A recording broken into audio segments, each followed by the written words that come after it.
Shalom Bapak Ibu Saudara, kita teruskan studi kita kristalisasi masih di kitab Yesaya. Ini sudah tema yang ke-15. Tema besarnya di sini adalah judul yang diberikan oleh NAI adalah hukuman terhadap bangsa-bangsa. Nah, kita akan ada berapa bangsa di sini disebut Babel, Asyur, ada Moab juga, ada Damsyik ya, Asyur, Mesir ya, Ethiopia. Tapi kita akan ambil dulu hari ini mengenai Babel. Ya, jadi nubuatnya itu ada di pasal 14 Yesaya. Dan ini nubuat kita tahu latar belakangnya Babel itu adalah suatu daerah di Irak itu dekat situ. Dan itu menjadi alat di tangan Tuhan untuk mendisiplin kerajaan Yehuda.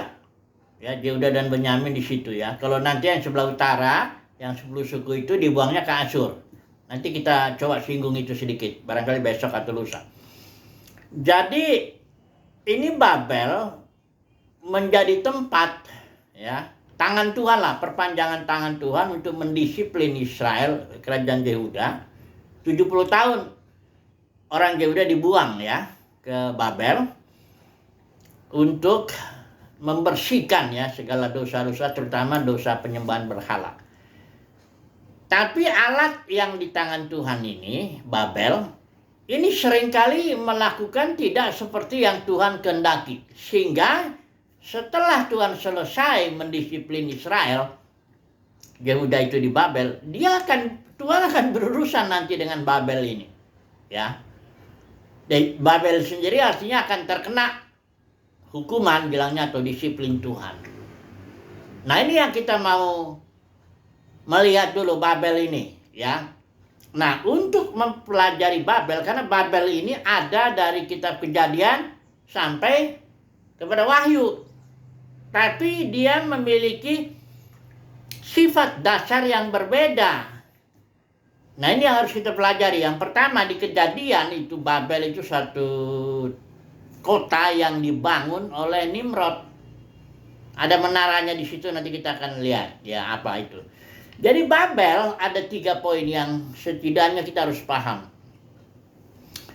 Pertama, Babel itu secara sejarah dulu kita pelajari. Apa ini Babel secara sejarah? Karena di dalam sejarah emang benar ada kota Babel di daerah Irak yang pernah dibangun oleh Nimrod. Nebukadnezar juga di situ, Raja Babel bangun. Jadi secara sejarah ya ada.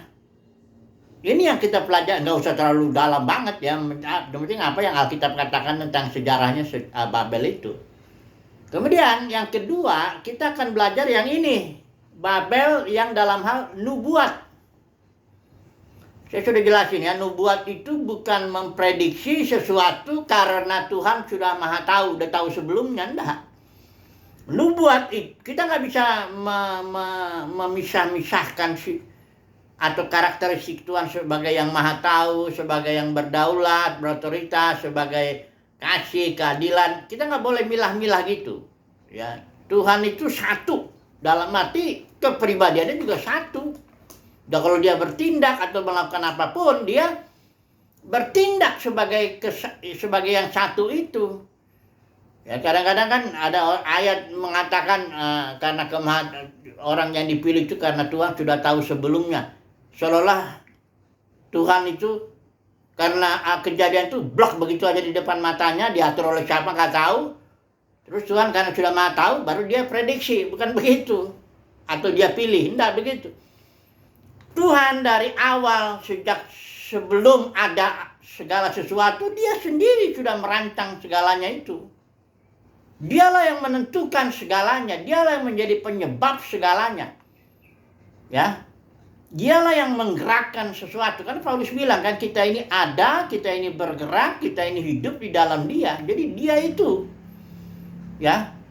Jadi kalau nanti dibilang nubuat, itu bukan berarti kalau karena Tuhan sudah tahu Babel akan jadi begini, baru dia bicara. Enggak gitu. Ya. Tuhan yang menentukan segalanya. Saya sudah nulis itu, pengaturan Tuhan. Artinya semua sudah diatur oleh Tuhan.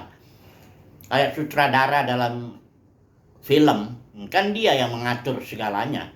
Ya tentu pemainnya boleh aja barangkali berimprovisasi atau berakting sesuai dengan apanya. Tapi tetap dia harus tahu, kamu perannya tuh sini. Ini saya menentukan semuanya. Jalan ceritanya, apa namanya, kalau ini teksnya itu apa semuanya lah. Sutradara itu. Begitulah Tuhan ini sutradara kehidupan. Dia yang menentukan kita menjadi peran apa. Peran sebagai orang yang dipanggil saja, atau peran sebagai orang yang dipanggil dan dipilih, dan yang setia sebagai pemenang atau sebagai buah sulung. Itu semuanya ditentukan sebelum dunia dijadikan. Yesus juga disalib itu sebelum dunia dijadikan. Wahyu 13 ayat 8 sudah ditetapkan dulu. The lamb slain from before the world itu, before the foundation of the world, sebelum dasar bumi itu sudah ditetapkan, sudah dirancang itu. Jadi kejatuhan Adam pun sudah dirancang sebagai suatu proses agar manusia serupa dan segambar dengan dia. Jadi tidak adalah sesuatu yang hanya berdasarkan kemahatauan Tuhan terus Tuhan tetapkan. Enggak, dia tetapkan dulu segala sesuatunya. Sudah ditetapkan, sudah dirancang segala, sudah diatur segala sesuatu. Nah sekarang maksudnya untuk apa ini? Ya Tuhan ingin memperkenalkan kasih-Nya, sukacitanya, damai sejahtera, kemuliaannya, keberadaannya. Dia mau tunjukkan itu kepada ciptaan, agar ciptaan memuliakan dia. Karena Roma pasal 11 ini dia apanya? Ayat yang harus dipahami baik-baik. Segala sesuatu berasal dari dia.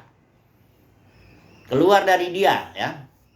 Oleh dia yang menggerakkan itu, baru kepada dia untuk kemuliaannya. Jadi nubuat itu bukan karena Tuhan Maha Tahu, tapi karena memang Tuhan sudah tentukan jauh sebelumnya.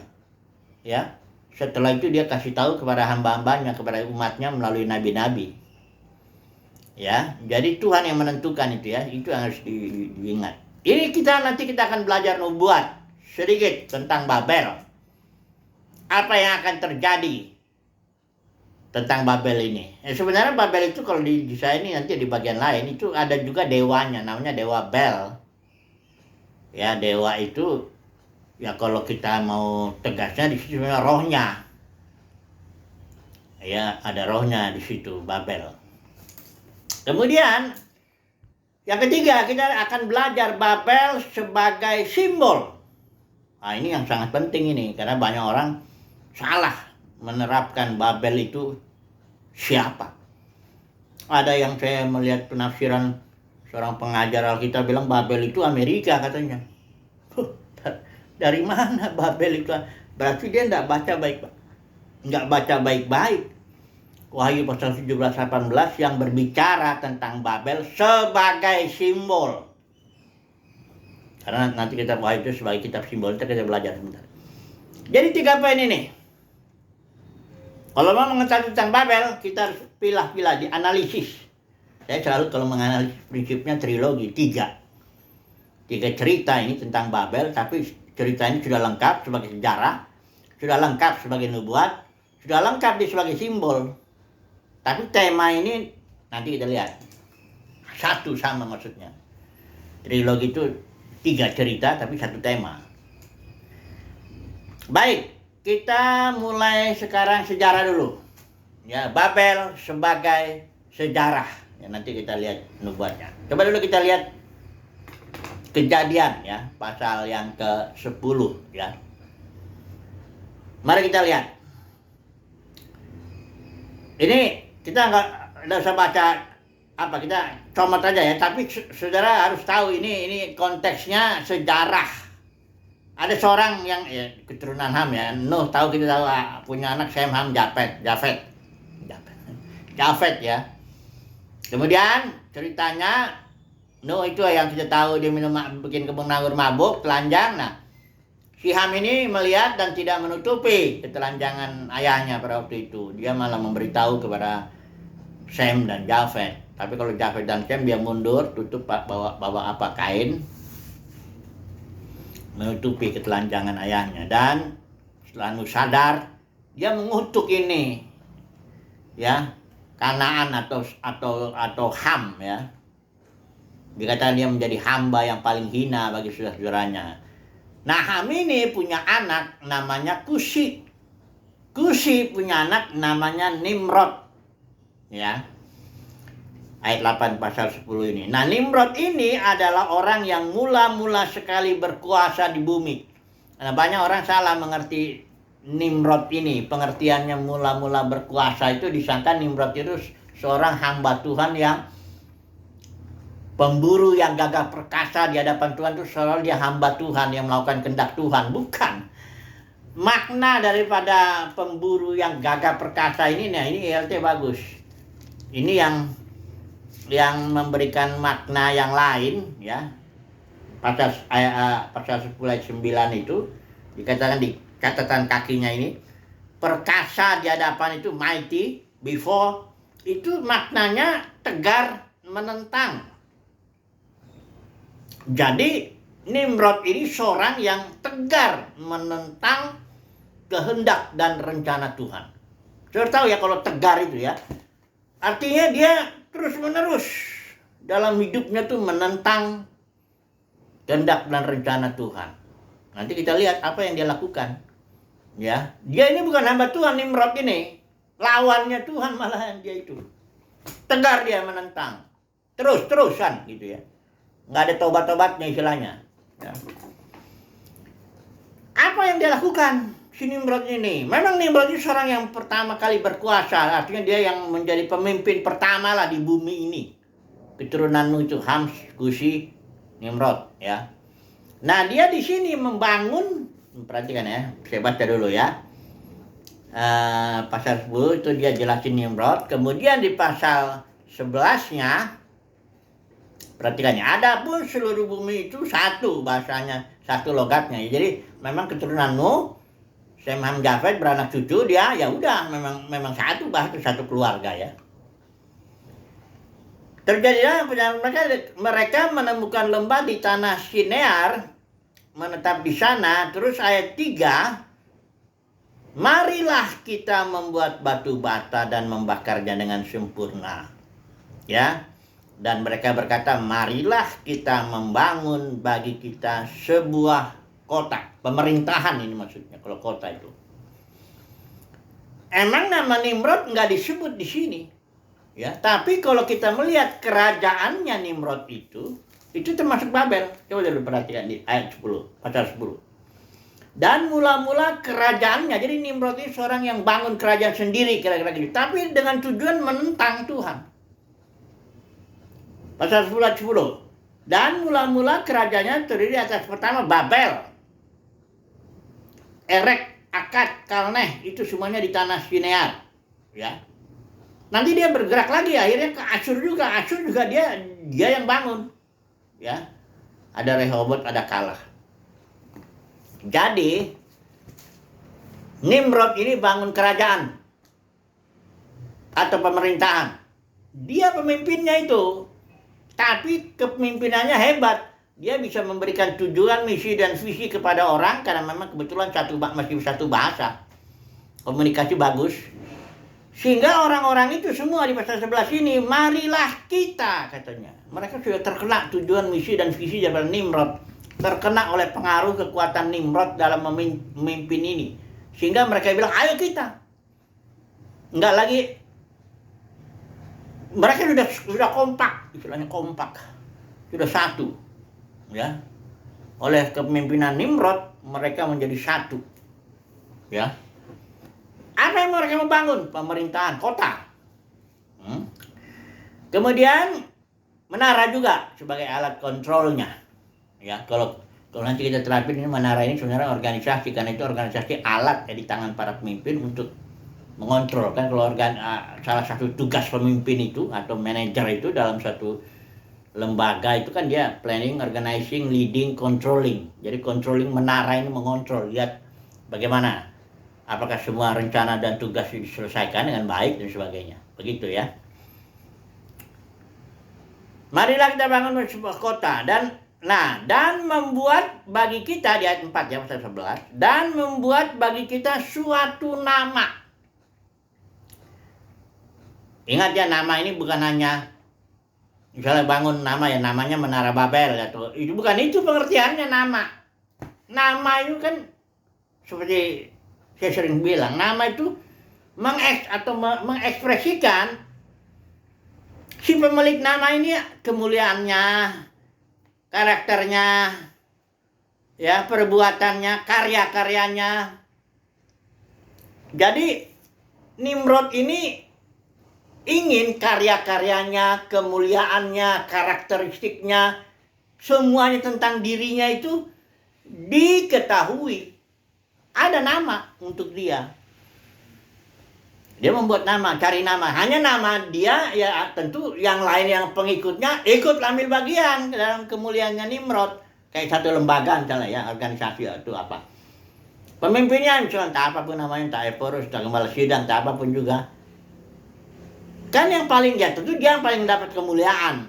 Tapi kan yang lainnya, kamu siapa misalnya tanya orang, oh saya wakilnya Cano. Nah, kan dapat kemuliaannya, dapat semuanya, uangnya juga, jabatannya dan sebagainya.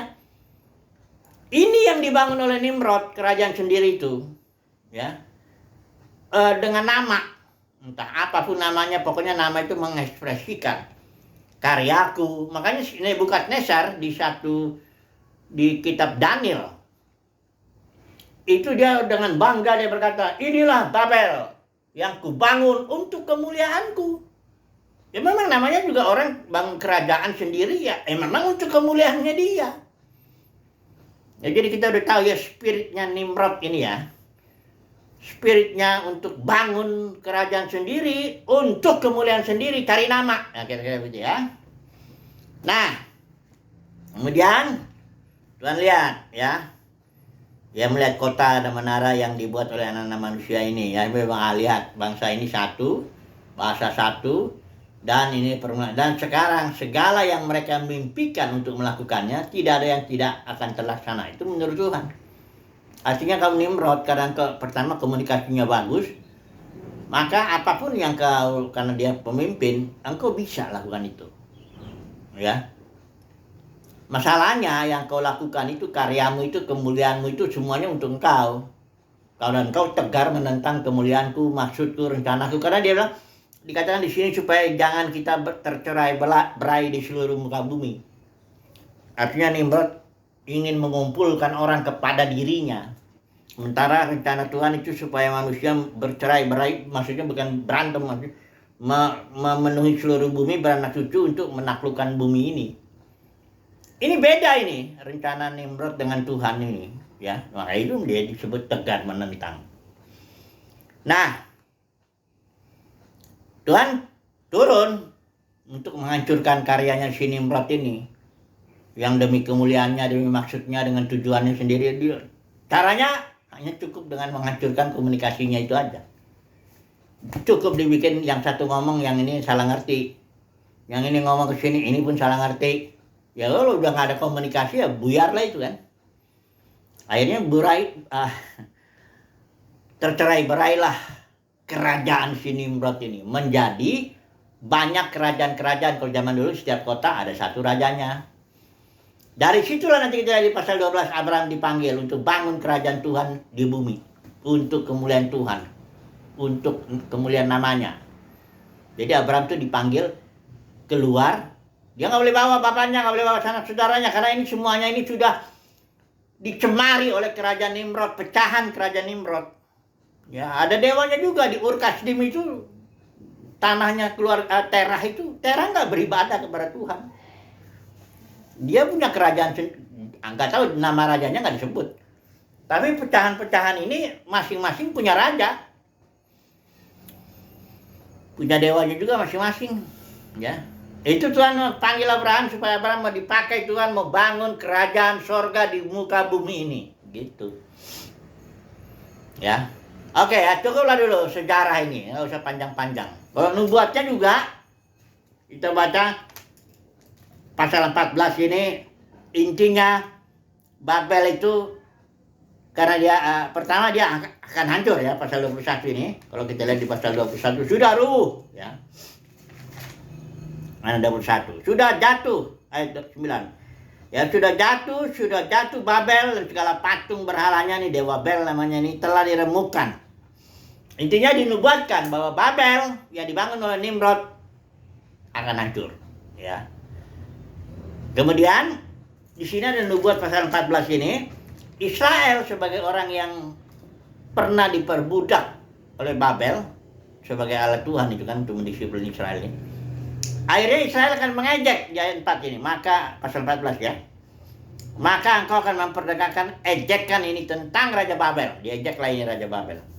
Nah ini ada yang dalam kekristenan dicomot ini ayat yang bintang timur putra fajar ini katanya untuk iblis, padahal konteksnya jelas ini semuanya ejekan Israel terhadap Raja Babel gitu ya. Jangan comot-comot ayat. Saya udah tulis tuh mengenai istilahnya kalau eisegesis itu artinya memasukkan sesuatu. Kita punya cerita, masukkan ceritanya ke dalam Alkitab ya. Tentu Alkitab dengan mencomot-comot ayat ya, tentu dia mendukung cerita kita. Cerita tentang kejatuhan iblis, iblis tadinya malaikat baik namanya Lucifer, lalu karena sombong dia jatuh, dimasukkan, dia dapatlah ayat-ayatnya. Apapun kita bikin cerita masuk ke sini, comot-comot dengan cara comot-comot ayat ya, pasti masuk ceritanya, didukung oleh Alkitab. Padahal bukan, harusnya kita jangan melakukan eisegesis, tapi harus exegesis, menarik keluar apa-apa pemahaman-pemahaman yang sesuai konteks. Kita lihat apa yang Alkitab mau katakan kepada kita, bukan apa yang kita ceritanya itu mau dukung-dukung ayat itu comot-comot, nggak bisa begitu. Tapi dalam dua kekristenan udah cerita mengenai kejatuhan iblis itu udah dipercaya sangat mendalam ya. Saya udah nulis juga itu. Bagaimana iblis itu sebenarnya diciptakan Tuhan, karena segala sesuatu berasal dari Tuhan. Bukan iblis itu juga Yohanes 8 maupun 1 Yohanes 2 kalau nggak salah itu atau 4 ya. Iblis itu udah jahat dari mulanya, bukan tadinya dia baik tuh jadi jahat, menjadikan dirinya jahat, enggak. Oke lah, pokoknya itu ya sejarah, nubuat ya, dengan cepat. Kita sekarang masuk kepada simbol sebagai penutup ini. Ini juga kita nggak bahas semua, tapi di Wahyu pasal 17, Babel itu disebut apa nih, Big Harlot, ayat 5 ya, saya baca aja ya. Dan kitab Wahyu itu kitab simbol ya, ingat ya, pasal 1 ayat 1 itu ya, Wahyu bilang Rasul Yohanes dinyatakan itu oleh malaikat pewahyuan Yesus itu dengan gerejanya dengan bahasa simbol. Istilah Yunani di situ ada semaino, artinya kalau dari akar kata sema yang artinya simbol. Bahasa simbol sudah tahu, kalau misalnya lalu lintas simbol P dicoret, jangan dibacanya P dicoret. Atau ada tanda simbol S dicoret, jangan itu. Itu P dicoret itu artinya dilarang parkir. Kalau S dicoret itu artinya dilarang berhenti. Parkir, apalagi berhenti aja itu nggak boleh, apalagi parkir. Jadi gitu cara bacanya, simbol. Ya, kalau kayak di Wahyu pasal 12 ayat itu, pasal 12 ayat 1 itu ada simbol perempuan. Ada bintang di sini, dia nginjak bulan. Itu artinya apa? Perempuan itu jelas simbol untuk gereja ya, sebagai mempelai Kristus ya. Bintang-bintang itu ada 12 angka pemerintahan. Nah, dia dipimpin oleh bintang itu sendiri, Son of God. Bulan itu sinar pantulan kan, dia sudah nggak hidup lagi di alam pantulan, tapi dia dekat dengan matahari, yaitu Kristus. Maleaki juga kan bilang begitu. Jadi gitu cara bacanya. Ini Babel, siapa ini Babel? Perhatikan ini, lihat nih. Ayat 5 ya, pasal 17. Dan pada dahinya tertulis suatu nama karakteristik, suatu misteri. Misteri artinya belum, kalau udah dinyatakan dia nggak misteri lagi. Tapi kalau bagi yang orang nggak tahu dia misteri. Babel besar itu satu, Big Babel itu Babel besar karena dia yang besar. Kemudian dibilang ibu dari wanita pelacur. Artinya ibu ini punya anak-anaknya semuanya pelacur semua. Ada ibunya, ada apanya. Nah sekarang siapa ibunya ini? Siapa perempuan inilah, kita satukanlah dulu, ibu sama anak kita satukan aja, perempuan. Di ayat 18 jelas dibilang, dan perempuan yang telah kau lihat itu adalah kota besar Big Babel itu. perempuan adalah kota besar. Jadi Babel adalah perempuan, perempuan adalah gereja, gitu loh cara ngebacanya. Jadi jadi Babel itu adalah perempuan pelacur. Beda dengan yang pasal 12, perempuan yang melahirkan putra-putra Elohim itu. Enggak. Jadi perempuan, jadi Babel itu adalah kota ini namanya Babel itu adalah perempuan, dan perempuan itu adalah simbol dari gereja. Jadi gereja di Wahyu itu akan diprediksi, dinyatakan bahwa akan ada gereja yang sifat dasarnya namanya Babel, yaitu spirit Nimrod. Alkitab melabelkan dia itu pelacur. Pertama, spiritnya Nimrod. Ada gereja yang dibangun oleh si Nimrod ini dengan tujuan membangun kerajaan sendiri, untuk kemuliaan sendiri, untuk ya karya-karya dia sendiri, udah semuanya sendirilah. Dan dia ini tegar menentang rencana Tuhan. Nimrod ini ya spiritnya ya. Ini dia tapi besar ya. Big Babel. Menaranya apa? Itu alat kan, menara untuk mengontrol. Saya udah bilang itu. Jadi ini adalah organisasi, alatnya. Alat saja organisasi itu.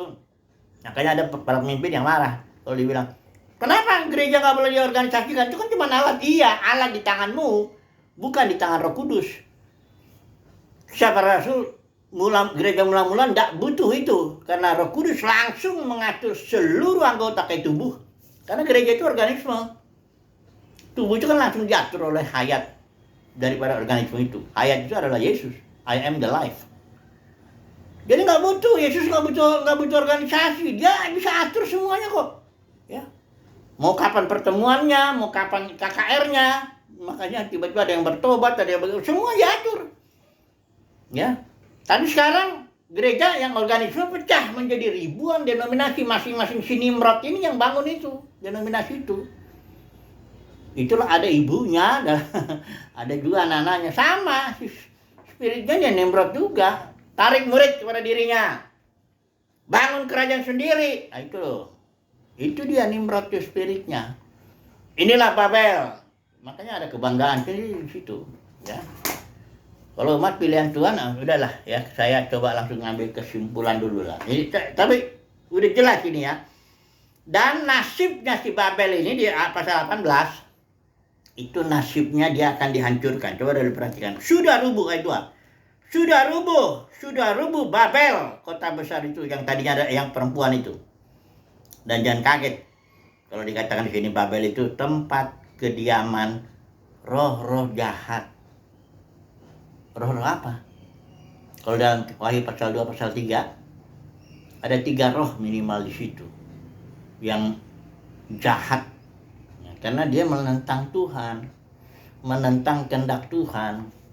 Tuhan nggak maksudnya bangun gereja itu kayak denominasi yang sekarang ini. Itu bukan gereja, itu yang dibangun Nimrod. Ada roh-roh jahat di situ. Bukan nggak ada Tuhan di situ bekerja, berkarya. Oh, ada Roh Kudus juga, jelas lah. Ya, itu makanya pelacur. Ada roh Tuhan, ada roh jahat, ada roh apa lagi, roh tradisi, roh apa, campur aduk semua di situ. Ya. Pelacur kan tahu saudaraku ya, pelacur itu bedanya dengan istri. Kalau istri kan hanya menerima satu benih saja, benih firman dari suaminya, Kristus. Tapi kalau pelacur ya ke semua, benih laki-laki semua masuk, kayak asbak masuk semua, jenis rokok. Kayak ginilah dia. Ya, ini dikatakan tempat kediaman roh-roh jahat. Setidaknya ada 3 roh jahat yang bekerja dalam denominasi itu. Pertama, roh Jebel, perampasan otoritas, saya bilang. Kedua, roh Bileam, dagang. Mana ada organisasi yang kagak dagang? Dari mana duitnya? Namanya organisasi, dia butuh gedung, butuh kasih makan sama pendetanya, sama semuanya tuh, pengerjaannya lah, apanya semuanya. Sementara gereja mula-mula tuh uang dikumpulin juga. Nggak ada yang bangun gedung 200 tahun pertama, nggak butuh gedung gereja itu. Gereja tuh orang yang butuh tuh janda-janda, orang-orang miskin supaya dikasih makan. Ada supply dari gereja. Ya, dan para pemimpinnya kayak rasul-rasulnya semuanya penaturan, mereka bekerja biasa aja, kayak Paulus juga bekerja juga ya, tapi bukan berarti mereka nggak berhak menerima. Ya sekali-sekali didukung juga, kayak Paulus didukung oleh gereja Filipi, sekali-sekali aja, bukan yang sekarang kan lain. Ini store berpuluhan lah, buat sulung lah, itu 1 bulan gaji lu store sini. Nanti kalau jangan Pak, jadi saya makan apa bulan Februari? Imanmu lah yang menentukan itu, pokoknya store sini. Muliakan Tuhan dulu ya. Kejam itu. Itu roh-roh jahat. Yang kedua itu Bileam. Jahat loh itu. Jahat perbuatan itu. Nanti di hari penghakiman itu Tuhan akan tuntut itu. Siapa yang narik-narik uang jemaat untuk kemuliaannya, untuk kerajaannya. Ya. Untuk maksud-maksudnya. Nimrod ini akan nanti kau lihat nantilah. Oh, sekarang Tuhan masih berdiam diri, ya biarin aja. Memang dinubuatkan, dijamin. Babel akan ada sampai kedatangan Tuhan. Pas kedatangan Tuhan di situ dihancur. Makanya pasal 18 ayat 4. Panggilan itu umat pilihan Tuhan. Saya baca ya. Lalu kemudian suara dari sorga. Sorga ini yang bersuara ini. Pergilah kamu hai umatku. Pergilah daripadanya, dari Babel itu. Supaya kamu jangan mengambil bagian dalam dosa-dosanya. Dosa-dosa apa? Jebel, Bileam, Nikolaus menaklukkan kaum awam itu. Para pemimpin ini bergaya dia loh. Ini bagi mata Tuhan loh. Jangan main-main, jangan berontak. Makanya ajaran penundukan diri, tudung rohani, macam-macam. Sehingga jemaat jadi takut. Ini sudah jelas ya. Jadinya Babel itu yang dimaksud di sini apa Alkitab. Pertama sejarahnya sudah lihat jelas. Nubuatnya mengenai kehancurannya sudah jelas. Dan di saat ini Babel itu siapa? Itulah dia denominasi yang dibangun oleh para Nimrod. Ada ibunya. Banyak orang bilang ibunya itu Katolik. Nah, sebenarnya yang pecahan-pecahannya itu itulah dia, anak-anaknya. Sudah jelas ya. Semoga ya yang bertelinga, yang mendengarlah ya, umat pilihan Tuhan pasti tahu itu semuanya. Haleluya. Amin.